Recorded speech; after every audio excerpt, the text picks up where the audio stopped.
I'm Elisa Mortensen, and this is Undo Redo. Hello, hello. All right. I have been calling myself tone setter, and I'm going to start a revolution in people who want to set the tone of the room, who can see where it's going and interrupt it and do something new and different, change and navigate it and get everybody else engaged and invite everyone else to join. And it's really working. So last year I did a podcast on Mother's Day, and I believe I called it Upside Down Mother's Day, because usually we wake up in the mornings and we wait for everybody else to give us love and attention and shower us with all the things that we need. Then our hearts feel so full and we feel grateful and loved and needed. But that's not always the case, because we make expectations and sometimes they don't meet it. And it ends up being one of the worst days of the year. And it just doesn't go right. And we want it to look this way and feel this way. And our imaginations did better than reality could. And what we know people are capable of, they didn't show up for that because they just couldn't that day. Or you know what expectations do? They just leave us feeling awful. So instead of having an icky Mother's Day, go ahead and go back and listen to the Upside Down Mother's Day from 2025 and get your love on and feel love for being the mother that you are all day long and not making anything that they do mean anything. Because this is where you decide to set the tone of your day and your Mother's Day, and you don't leave it up to everyone else to decide for you, right? You want to feel the love. You want a big celebration of yourself. That's right. It comes right from within here. Okay. We're not going to leave it up to them. Okay. Go back and listen to that one. The thing that I'm going to talk about today is setting the tone of the room. Like if you want to walk in and own a room, you can do it to any room you'd like. And anytime you see anything taking a turn, and we're smart, we kind of know where it's going, especially with our loved ones, with the people at work or the people we have at our house, whether we're a parent or professional, we know where it's going to go next. Knowing this, we can decide in an instant, I have a few thoughts for you to integrate that will shift everything for you. And I want you to feel pure excitement about this because it's a real thing. And I want you to believe that you can do it, because there's this energy of, oh, I have to do it all. Why is it always up to me? Like, why, I've had no sleep today. I feel sick today. My hormones are off. Like nobody's cooperating. There's so many outside influences that we allow to dictate our mood. And I want to tell you, none of that has to matter in order for you to choose to raise your energy. Okay, so here's the key. I'm dropping it now. To own the tone of the room, you decide that you are the most steady, that you can get yourself in check, and that you can be the most calm presence in the room. And it doesn't matter how chaotic and yelling everybody else gets. And all that loudness doesn't own the room more than you. Your calm and your steady is the more positive energy and is the higher frequency, and the higher frequency always wins. So know when everyone else has lost it and their brains are out the window and you kept your logic and you didn't lose it, it wins. That's how you own the energy of the room. So how can we keep you in a calm, steady presence? I have lots of ideas for you. I have lots of thoughts to give you in order to set the tone. Here's what's required. First, I really do want you to know that I know all of the things that it takes to go through to have this happen for you, to make this a part of you. I want to make it very clear with you on what it takes to get you there so that you can hang in there. So you don't think, oh, this isn't working and you give up. You can hold space for chaos along with the genuine love and excitement you have for your life, because we know we genuinely do love and are excited about our families. We love their wins. We love all the fun, but I want you to be able to hold in family or business the repetitive of it and the dread, also with the fun and excitement of it. If you can hold place for those two spaces to exist at the same time, then you can set the tone of the room. Then you are the one that can do the resetting. You are the one that can guide everyone. This is leadership, whether it's finances, family dynamics, work hours, effort you're putting in, effort other people are putting in, the drain someone brings to you, the drain you may be causing on them with your anger and your aggression, and you just snap and you can't handle things, whatever's coming at you. My hope is that by the end of being around me long enough, you will know that your relationship with the pressure of all of those things and how you overcome that will grow. You will have a deeper connection, a more rooted hold, and you will be much better than you are right now with what comes at you by hanging in there, by repetitively listening to it, by repetitively talking about it, by stepping into the belief that that is you and that this could be you and that you have to say at any moment. Like, I want you to really practice trying this on. Like, you're going to go try on an outfit. Just go try this on and see how it fits. See how it works. Does it look good on you? Would it feel good to have that? What if something that was happening in the room that not that you can change everybody, right? I'm not talking about power control over people, over others, right? I'm talking about the steady calm that remains in logic and has a really important, really good things to say that really resonate with everybody in the room. I'm talking about your own intelligence because you're smart and you know where it's headed and you hate it when it goes that direction. I'm not talking about owning people. Owning the room just means like you get to offer everyone more solutions. You get to offer everyone a more peaceful way of looking at it. And how is that not awesome? That's beautiful. It's beautiful in a room of everyone who wants to like talk about the problem and blame each other, that you just can interrupt that loop from happening because you know where it's going, and you can step in and say, hey, let's just skip right to the end part where we take care of it. What do you got? Right? And you can say it a lot better than I can because you know your situation. But I want you to be the executioner of this and not be so drained by it. At the beginning, I mentioned some of the thoughts like, oh, it's always me. Like, why do I have to be the only one that sees this? Or why do I have to be the only parent in the room? Why does it all land on me to do everything? We're not going to have a pity party. What it takes is staying out of those emotions of pity, of martyrdom and victimhood. I want you to notice that what's going to happen is this gap between wanting it to be a thing, becoming the executioner of doing the thing, and it's all up to you, and owning that really big before you actually get to the thing. There's gaps in between this. And I want you to be able to say, I'm going to hang in there, and practice is what's going to get me this. Observance of myself is what's going to get me this. Imagine if you practiced what I'm saying to your highest level. Allow it to be an idea. I want you to hang in there. We're going to stick with it, nurture it, and make it grow. We're going to work with where it's at. We're not going to expect too much from it off the get-go because that disempowers you, saying, oh, I did this thing and now it should just be fine. No, we're not going to jump all the way to entitlement. We're going to stick with the little baby steps and find what did work and what didn't work. You're going to, by example, show up well, and you will tell yourself, like, I will not put too much pressure on this. Right? I'm not going to leave it up to the kids or the team or someone else in the room. This is my idea if everybody doesn't jump on board, because they're not going to know what you're talking about. You don't even really know what it is, but we're going to start practicing it. Your parents aren't going to align with it. Your kids, your teams, like nobody's going to be like, I'll help you. You're going to be the one that has to go first, go often, and go on purpose. You can lead the room. And the thoughts that you need in order to do this is, I can lead the room. I'm able to diffuse and sort through chaos. Believe that within yourself. I can unite everyone in cooperation. All I need to do is invite them. Well, you haven't tried it yet. So until you try it, really, that will form your belief. And then other people's reactions doesn't dictate whether it worked or not. You keep going first, you keep going often, and you keep going on purpose.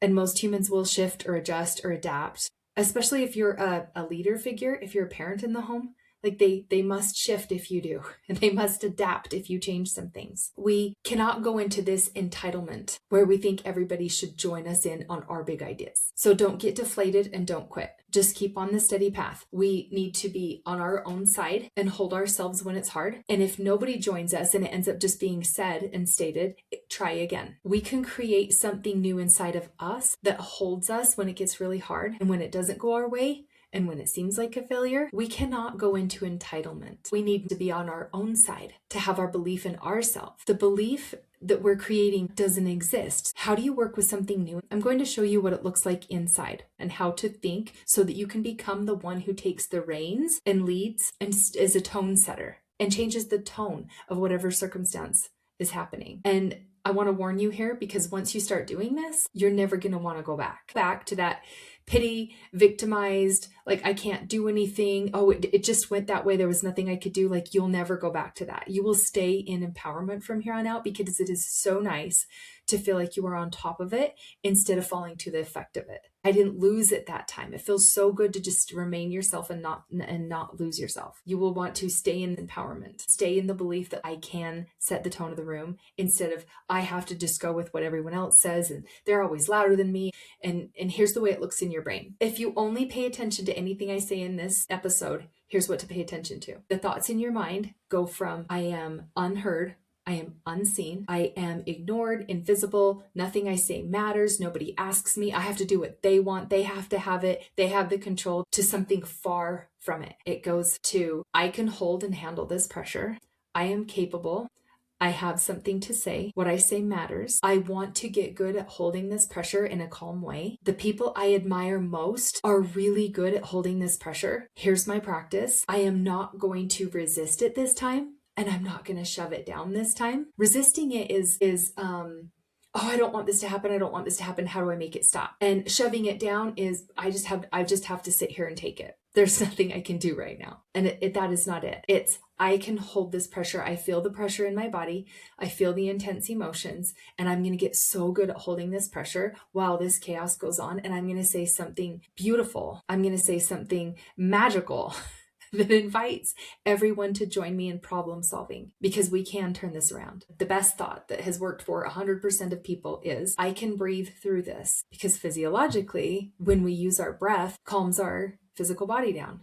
And when you can calm your physical body down, you have more logic. So if you can just think, I can breathe through this chaos, then you remain the calm and steady. Even if you didn't speak up, even if you didn't own the room, you owned yourself, and that's where it begins. These are just baby steps. I'm telling you everything that it takes to get there. If you'd like to change the energy of the room, if you'd like to own the tone of the room, you also have to work with your own body's emotions and other people's emotions. We have to wait for your body to process through, and you manage yourself, and then you can invite them to do it too. Another powerful thought that works with most people is, I am meant for this. My DNA is overcoming obstacles. I'm going to be so good at this. Like, if you can really go there, these thoughts work for you. It keeps you in an excited empowerment that says, hey, no matter what happens, like I got this eventually. I may not have it right now, but it's up and coming. How exciting will it be when I got this? If any pity or resentment or victimhood or martyrdom comes in, you've got to catch that crap quick. Everyone who's listening to this podcast episode today is capable of setting the tone of the room. Practice in tiny moments every day that brings this to you. You become the person who does it. And it's not in a way that drains you. It's not in the way that burns you out. It's kind of fun. You won't skip a beat. You won't tip over and have to get back up. There might be a little hiccup if you don't see yourself as the leader who can do it. If you're thinking, oh, this was meant for me, or maybe I'll do it one day. Start believing that you can be the person who can handle it. And how you do that is start thinking thoughts like, it was meant for me to do this. I can see this, so this was meant for me. Maybe you're thinking, oh, one day I'll be the tone setter. One day I'll say something or take the reins, but not right now. They get to have it. I don't really want to fight it. It's fine. I want you to start treating yourself like you have a voice and you have a say. Start treating yourself as though what you think and say matters, and others will treat you like what you think and say matters. Be careful what you tolerate, because that is how you are teaching people to treat you. What it also takes to be a tone setter is, think of it this way. I am using my resources, which is time, money, effort, focus. I'm using what I have available to me in order to up-level my life to make this happen, because this is very important. I need to be the tone setter in my own home, and I'm going to make sure I get there. Then find all the support for yourself. I'm here. Your focus is here. Listen to this every time you need to be inspired. And just remember, you can say to yourself, I will hold this pressure and I will show up well. And when I master this, it will bring others with me. How is that not the most amazing thing ever? That by your example and showing up well gives others permission to do the same. You step into your empowerment where you would like to be heard. This is just who you are. You are meant to set the tone. You are meant to be heard. You know of better and higher ways, and you're responsible for acting on it once you know. Once you see it and you don't choose it, you're allowing yourself to stay the same. And by default, you're just choosing not to step. Society has taught us we have to answer to or adjust to the most upset person in the room, that we have to be a peacemaker, or that we have to calm things. We have to be Christ-like. But that doesn't mean we need to shrink away. That means we step up in the space that we're in with the people into a much more cooperative, solution-finding, problem-solving space where we can get our minds on board and our emotions kicked out the window and work together. There's more cooperation, collaboration, and we have access to the logic instead of emotionally swept away in negativity that destroys. We can be multiplied into creativity together and build something. Here's 3 things that needs to happen. You have to want it for the right reasons, not to be over others, not to control others, not to shove other people down, and you get the word in and you stand up for yourself. Number 2, it's never about what others aren't doing. Like, they're not agreeing with me. Oh, they won't join me in that. I've tried and it doesn't work. Look at them. I'm always the one that has to do it. Don't pay attention to anything they are doing. Really important. Number 2, you are the one going first and going often and going on purpose. And you're going to have to get used to giving more than you get back for a little while till this lands. And that's okay. You're the one gaining the strength by hanging in there. You get somewhere by doing it. Number 3, you have to believe you are the one. You have to believe I can see it. I am the one. This is meant just for me. I have come across this at the perfect time in my life to make a decision to do this. If I can hang in there and learn this, I can practice this until it becomes me, then this is me. I set the tone of the room. And not all the time, and it doesn't mean I have to get my way, but it does mean that I can use a higher version for more peace and connection and unity, so we don't have to have contention and division. If you are lucky enough to have a hard situation and to really desire a change, then you gain that skill. Only think of yourself as the higher version of you. Would the higher version of me be doing this? What would the higher version of me say? Quit caring about what obstacles are in your way. Quit tracking the challenges. Quit losing it. Tap into believing that all of these challenges are meant just for you. See it as a gift for you to gain more than you ever have before, and to tap in the better, higher version of yourself. To be the adult in the room is fine. To be the one who has to do it all is fine. What if it was all on you? Then that means it's all up to you. And the most wonderful thing ever. What about the thought, I want to get good at this? I want to get good at setting the tone. What I did last time didn't quite get me there, but I see how I could do it better next time. And then you try again. What if you just wanted to be unreasonably, undoubtedly the best at this? Nothing will ever happen to take your power away. I decide I'm empowered. I guide repair. I rebuild. I reconstruct. It's me. It's always been up to me. Here I go. It's not up to chance. It's not up to waiting on others. Give your highest version so that heaven or the divine or the universe could work with that and bring to you what it is that you desire. This could be the thing that unlocks your power from here on out and changes everything for you. Now you can be the person that you've always dreamt of being by setting the tone of the room and not allowing fate or chance or the other humans in the room to dictate everything that happens all the time. You have power, your own power. I want you to stay away from thinking that the level of difficulty of the obstacle decides whether you speak up or not. You can take responsibility and speak up and not tolerate the room to get so far and to go so dark or to go in such chaos that you can bring it back. Believe you can do this with a few small words, not saying big dramatic things, but holding the power, holding your energy and delivering from that energy of empowerment keeps the steady and calm in the room. And think about it this way. I do not let failure take away my identity, because I know this huge obstacle that's placed in front of me. When I figure this out and this shift happens, I gain so much. And I am not going to lose out on the opportunity to gain that much development in my own life. I will rise above it. I will make my empowerment and my energy bigger to not only match it, but to overcome it. This will be such a great reward for me personally, because I will grow. Who would you be if you could feel this all the time? There's really no reason not to. Beyond to your brain, if you start to think about quitting or never doing it. Rebuilding and rebuilding from quitting is going to drain you and make you eventually stop trying. What you could do is quickly reset and move on into that higher version in that new space. One of the key things I do in my personal story, I don't work too hard on making pressure leave anymore. I tell myself I can breathe this through and I can stay present. I can hold this pressure. Pressure feels like the tightness in my chest. It feels like the clenching. I start to feel the pressure and I think it's okay. It can just be there. I can breathe through it. In the past, what I used to say to myself is, I can't do this. No, here it is. I'm just done. When I start to feel this, I am out, and I would bail. But now my new thoughts, the pressure can be here. I can breathe through this and stay very present. That is who I became. And it took me getting rid of, this is the cap. This is where I'm done. I'm out. It took me not quitting on myself. Now I can hold a lot because I tell myself there is nothing I won't be able to hold. That's my thought. I literally believe that life can throw many, many things at me and there will be nothing that I can't hold, nothing that I can't process, nothing that I can't work through. I have such confidence in myself that expands and builds my capacity to hold it. And it all began with belief. It began with like, what if I believed if I could hold more? What if I wasn't capped out? What if I could keep going? What if I wasn't going to drop over dead?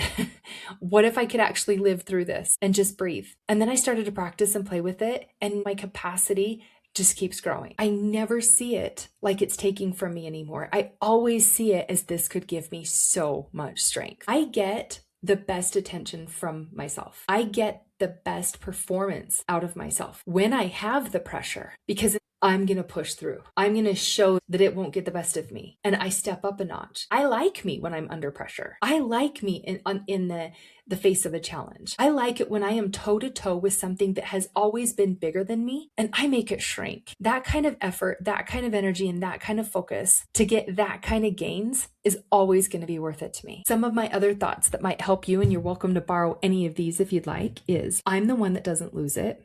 I can have deep connection right now with this awful feeling inside. I can stay in integrity right now with who I really am.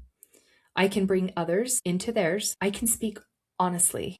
I can love them and me right now, even though I do not feel good in my body. That's holding the pressure. These are the thoughts that keep me actively feeling alive and engaged instead of bombing out and dropping out. Holding in my mind that I'm the one holding myself, what my resources are and what I was made for, that kind of radical self-acceptance and the truth, the identity that I believe about myself, helps me not disconnect, not stand on the sidelines, not choose to be controlling, not be out of integrity and alignment with who I really am. It gives me great things to say, great energy to bring. It increases my capacity to love and to be considerate and to be sympathetic. This owning the room never controls or dominates or tells people what to do and how to be. It never interrupts anyone else's agency. It asks them to join you in yours. And it's a very powerful place to be. It feels so empowering. I had to draw a line with myself at one point and say, I am done adjusting myself to others.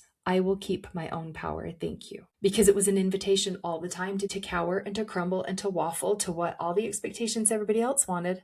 Because that was my conditioning. That's the conditioning I chose. I want you to consider what it would feel like, if you have to look it up, to feel sovereignty in your whole body from head to toes. I work and practice on feeling sovereign from my head to my toes. And I know what that feels like. So in the moment that chaos hits, I can remind myself that I have access to feeling that because I'm in charge of how I feel. A lot of times I don't want to be happy about the chaos because who wants to be happy when horrible things happen? But I remind myself I can feel sovereign again very soon. I can hold this pressure. I get to decide. I have a choice here, and that keeps me empowered through it. I never, ever resent my responsibility to own things well. I never expect someone to come save me. I never expect someone to come do it for me. I do not jump into entitlement where I think life should be fair for me and that these things should just fix themselves. I will always take ownership. I will always give the universe and Heavenly Father and divine powers a lot to work with because I stepped it up. The last thing I want to say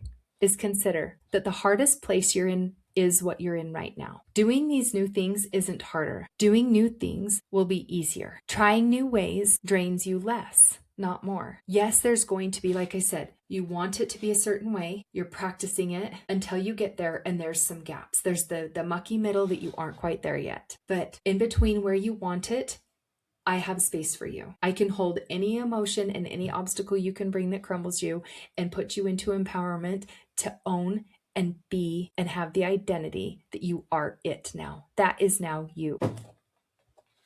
You are the one. You hear it calling. It's not for anyone else to hear. You don't have to explain. You don't have to ask for permission. You just get to go be the one because you can see it and you feel the call. To sum it up, and to give you a little bit to think on, start seeing yourself as capable. Start seeing yourself as the one. If you truly believe it, then it will become you. You don't need permission. You can drop all resentment. You can stay in empowerment. You can be what brings everyone into the best version of themselves. Once you understand this, do you know how much power is in that? How much building, how much repair is found in that one statement? When we go first, we figure it out.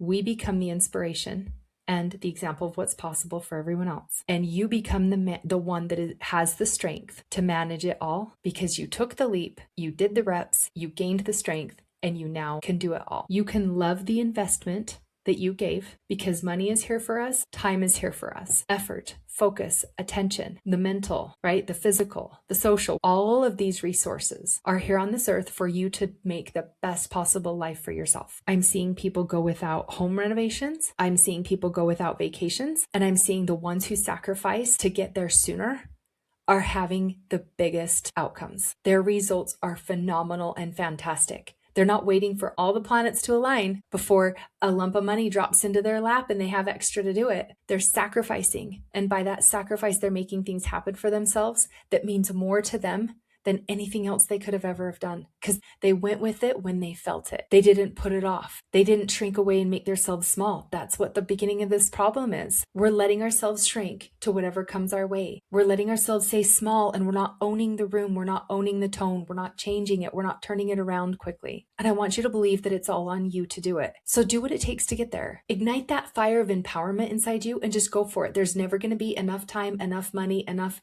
attention, enough. Make it happen. Because even if you have no time, if you have no money, if you have no attention, that's the time to do it, because those are the biggest gains. The bigger the obstacle, the greater the gains. It won't make your life worse. Chances are that where you are right now, it can't get worse than that. Disempowered, waffling, crumbling, dark places, not being able to bring anybody with you, not knowing how to change it, not knowing what to do. That's the dark place to be. The light place to be, the lifted, the freedom is what you feel when you are empowered. So do what it takes to get there. Because everything you do after that comes from empowerment. Because now you are the person. That is who you are. And you never are not that again. You can't go back once you change. And that was my warning. Once you do this, you're never going to want to go back. And you don't have to. You have all the skills and all the strengths, and you'll never be that person again once you learn this. All right. Send this to anyone that you thought of while you were listening, because that is the way that heaven reaches us, is through each other. That is the way that heaven reaches us most, is through each other. And reach out to me if you would like your precision reset call, because there is one thing that you could do in your life that makes all the changes happen that you would like. And I will help you find that. And it's just tiny, and you practice it daily, and then it becomes you. And this is one of them, this owning the tone of the room. So if this spoke to you, let's get on a call. All right. Talk to you again next time. Bye.